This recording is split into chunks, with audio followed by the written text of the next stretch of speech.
Trump और Zelensky के बीच Oval office में बहस हुई थी। लेकिन इतना ही नहीं, क्या आप जानते हैं उस बहस के बाद क्या हुआ था? अमेरिका के राष्ट्रीय सुरक्षा सलाहकार माइक वॉल्ट्ज ने बताया कि शुक्रवार को प्रेसिडेंट ट्रंप और ज़ेलेंस्की के बीच ओवल ऑफिस में हुई बहस के बाद भी एक बैठक हुई थी। उसी को लेकर आज हम बात करने वाले हैं। नमस्कार, मेरा नाम है खुशी सक्सेना और आप देख रहे हैं एबीपी लाइव।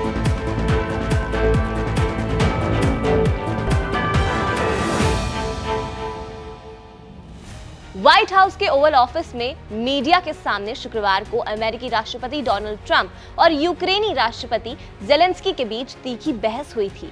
इस बहस में पूरी दुनिया का ध्यान खींचा था।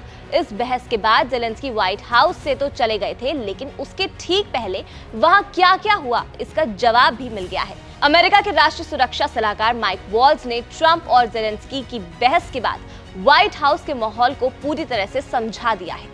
माइक वॉल्ट्ज ने शनिवार को फॉक्स न्यूज के Fox and friends weekend show पर उन तनावपूर्ण लम्हों के बारे में बात की। उन्होंने बताया कि मीडिया के जाने के बाद भी बहस जारी रही। ज़ेलेंस्की लगातार बहस कर रहे थे। वॉल्ट्ज ने यह भी बताया कि उन्होंने ज़ेलेंस्की को व्हाइट हाउस छोड़ने के लिए कहा। उन्होंने और विदेशी मंत्री मार्को रूबियो ने ज़ेलेंस्की को व्हाइट हाउस से विदाई भी दी।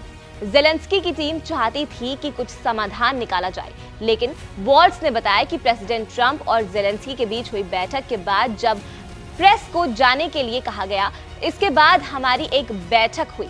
हमने प्रेसिडेंट ट्रंप को सलाह दी कि ओवल ऑफिस में हुए अपमान के बाद किसी भी तरह की बातचीत का आगे बढ़ना मुश्किल होगा। अब कोई भी बात करने की कोशिश मामले को और बिगाड़ देगी। यही बात हमने राष्ट्रपति ज़ेलेंस्की और उनकी टीम से कही।